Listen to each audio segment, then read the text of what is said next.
माघ महीने की कृष्ण पक्ष की षटतिला एकादशी। षटतिला। इसके बाद भगवान ने कहा कि अब मैं माघ कृष्णा एकादशी की कथा का वर्णन करूंगा। माघ के महीने में यह व्रत करने से मनुष्य सब सुखों को पाकर अंत में स्वर्ग के सुख भोगता है। व्रत करने वाले को नीच कर्म छोड़कर शुभ कर्म धारण करने चाहिए और व्रत के दिन रात को विष्णु भगवान का ध्यान करते हुए चंदन, फल, फूल, अगरबत्ती, नारियल और कपूर से पूजा कर 108 बार हवन करें। बाद में अपने पापों का प्रायश्चित करने के लिए भगवान से प्रार्थना कर फिर उत्तम ब्राह्मणों को तिल के लड्डू, जलपान, अन्न, वस्त्र, ऊन, दूध आदि पदार्थ देने चाहिए। इस एकादशी का तिलों द्वारा पूजन एवं तिलों का दान देना उत्तम है।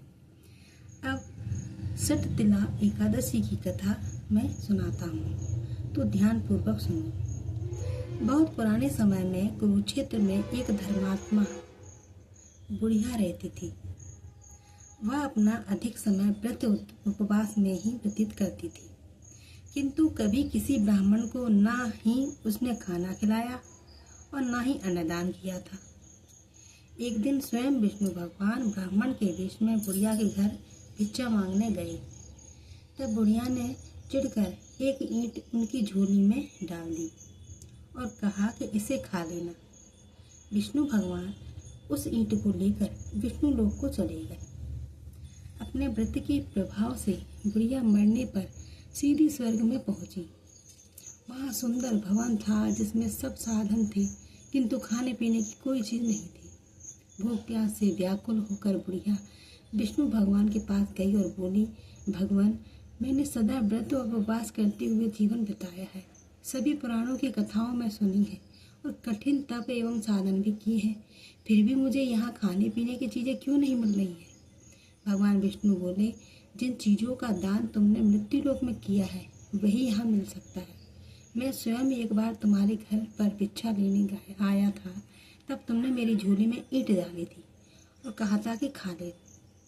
बुढ़िया फूट फूट कर रोने लगी और बोली, मेरा अपराध क्षमा करो। हे भगवान, मुझे ऐसा उपाय बतलाए कि बनाने का कष्ट करें कि जिससे मुझे यहाँ अन्न जल मिल सके।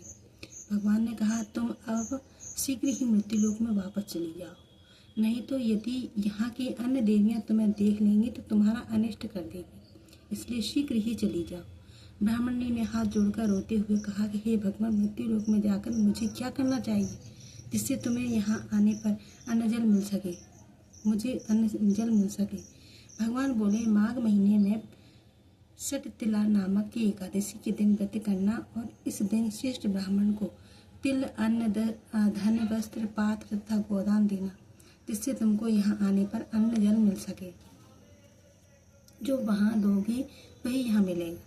बुढ़िया यह सुनकर मृत्यु लोक में आ गई। यहाँ आकर उसने सब एकादशियों का विधि पूर्वक व्रत और अनुष्ठान किया। साथ में अन्न, वस्त्र और सुंदर सुंदर मधुर फल, मिठाई आदि का दान भी करने लगी। अंत में मरने पर जब स्वर्ग में पहुंची तो वहाँ सब सुखों के साधन, खाने पीने के भी उत्तम पदार्थ बुढ़िया को मिले। फलाहार। इस दिन कृष्ण जी की पेठा, नारियल, सुपारी, सीताफल आदि से पूजा की जाती है। इस दिन तिलबट्टी का सागा शास्त्रों में बताया है।